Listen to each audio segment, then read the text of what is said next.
We're back with Cam Schneider. Well, it says on his shirt that's it's hard to believe that's in the past.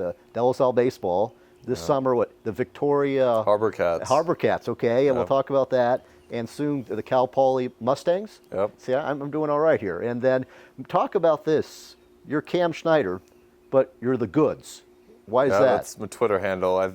I thought, making a Twitter account in August, that was just the coolest name to have, and I got that nickname over freshman year with one of our old travel ball coaches, Coach Marshall, and he was always just, giving me words of encouragement, Knuckles, and he was just like, let's go, Schneid's in the goods, and then everybody just liked it and caught on, and that's been used ever since, and it still is used today. So I just, I thought that was a perfect handle. Yeah, no, I like it. I joked. Do you remember Lamar Odom? Yep. Yeah, he played basketball. He grew up with like Ron Artest in Queens. He was the goods. He played, I forget, like for the Lakers, for the Yeah. Clippers. Actually, but I don't know why I'm going to talk about it. I stopped he was like somehow he married one of the lesser Kardashians. Yeah. Do you know about this? Yeah, a little. Oh, me too. I don't want to know anymore. But it's okay. Let's move on. I don't even know why I know that. I wish I didn't know that. But yeah. Let's move on from that. Talk about selecting a school. What I found interesting, we sat inside, we talked a little bit about how you had like an offer to St. Mary's before you even pitched a high school game or a varsity game. Yeah, that was the biggest thing. Like going into high school, I was just trying to make the varsity team and, have a pretty good career in high school. And then starting towards sophomore year, had a pretty good JV year, and going in the summer, went to some showcases and did okay. And then coach had been contacting St. Mary's coach, and he came to one of our workouts, saw me lift, saw my height, and maybe projected me, the next couple of years where I would be at, saw me throw a bullpen, and really liked what he saw. And the next thing you know, a week later, I'm off to St. Mary's on a visit with him and my family, and then he sits down and was like, we would like to offer you. And I was just, I don't know, amazed and surprised because I haven't even pitched a pitch on varsity. And then he's making me a pretty substantial offer.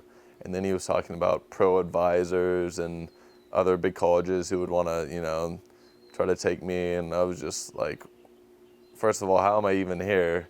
And then that just started from then on, my recruiting process.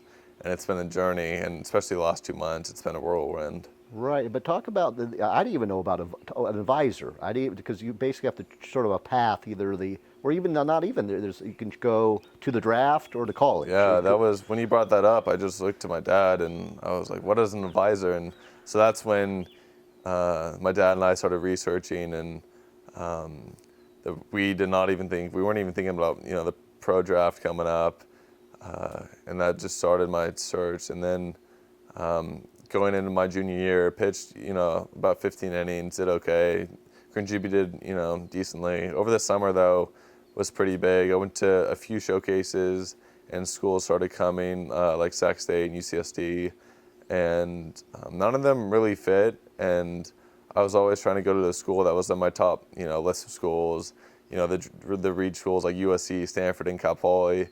And my goal over the summer was to sign in that November signing day, but things weren't really panning out. And then in August after my junior year, I decided to not touch a ball and just work on getting stronger. Yeah. Let me interrupt. This is what I find fascinating. This is the important part of the story, where for 2 months you didn't pitch. I mean, I didn't pick up a ball. I just worked on getting stronger, and that's rare these days because a lot of the young kids just want to throw as hard as they can. And think it'll just come, but that's when you see arm injuries come into play when they don't take a rest. And it was hard because, like, my goal was to sign in November to a team, and schools aren't going to be too interested in when they hear you're taking a break, and they can't see you pitch, and they haven't seen you pitch in a while. And so I just worked on lifting, getting stronger. And in October, started to pick up a ball again. Arm was nice and live and fresh. And then ended up pitching a game or two after throwing a couple bullpens in December and January, and that's when velocity started rising, and all of a sudden I'm at 88 to 90, whereas in the summer I was 84 to 85. So it was just a whole new level because once you hit 90, it's almost like the golden door. And the biggest thing though was during that rest and the time I had, my parents were on me. I was on myself to keep your grades up because that'll open up more doors. And so that was a huge thing, and keeping it on, to this season, making the team as a returner, and then being the number 2 guy behind Justin Hooper. So it's all been, a good ride. And the biggest thing was, Justin Hooper, along with him comes, 20 scouts at our games.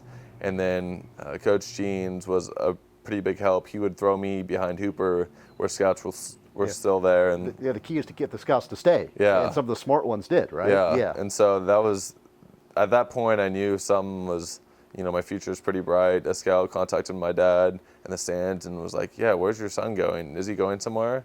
And when my dad said no, he's still looking, the scout was pretty surprised and started talking about schools at UCSB, USF.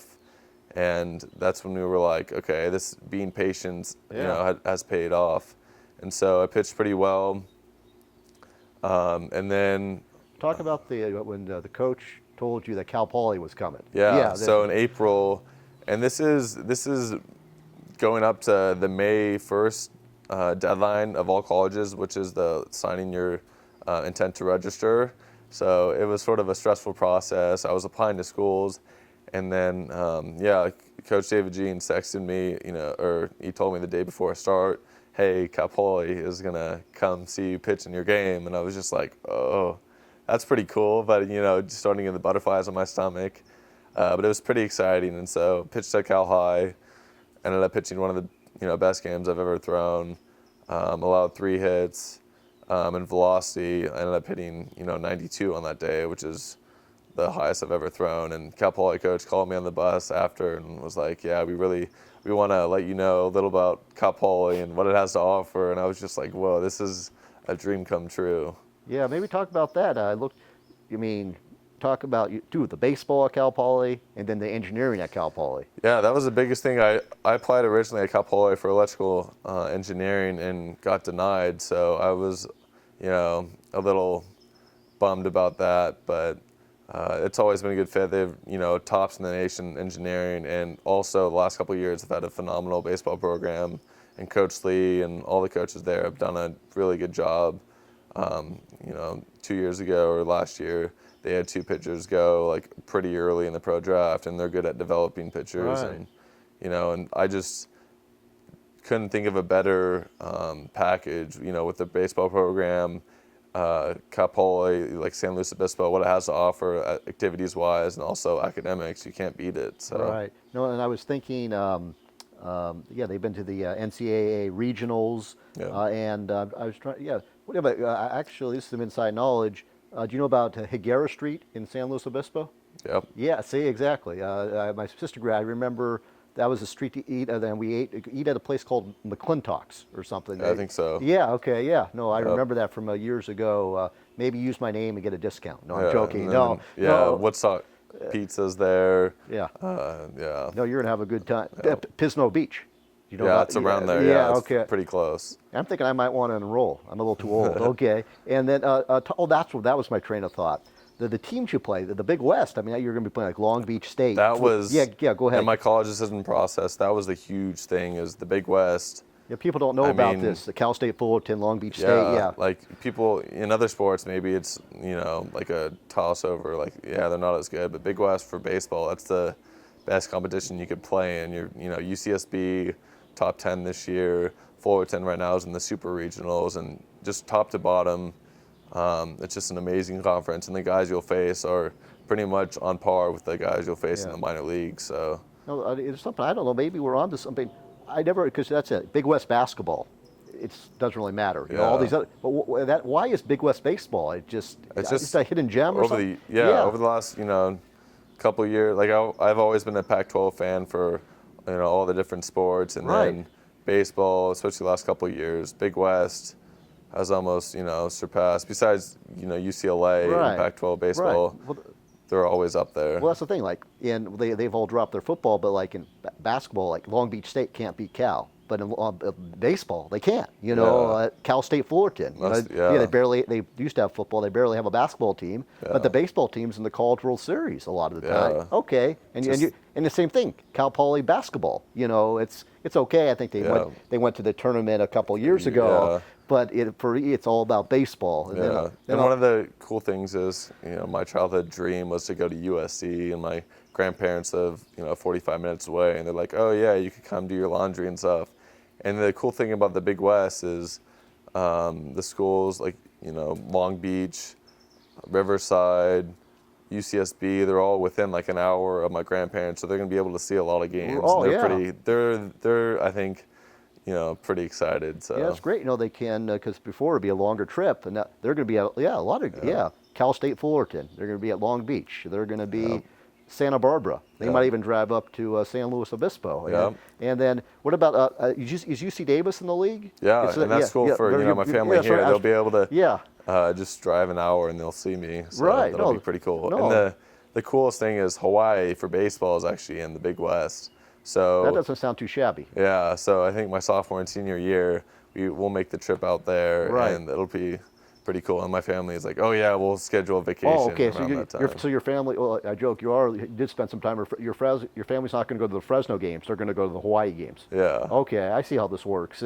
But this, be careful there. I don't know how it works. You go to Hawaii. A lot of teams might get swept or something like that. I mean, you don't spend too much time at the beach. Yeah, that's probably I'll figure that out, when I get there. But it'll be a lot of distractions. But you got an advantage as a pitcher. You don't have to, just because some days you don't have to pitch. Yeah. Okay. But I'm not going to worry about that too much. Just focus on being with the team, having fun, and just focusing on winning the games. Yeah, it'll be sort of fun. We'll talk about. Let's take a break now. We'll talk about the Victoria Harbor. You have to tell me. Harbor Cats. Harbor Cats. Okay, exactly. So let's talk about that. Yeah, this is Cameron Schneider. We'll be right back.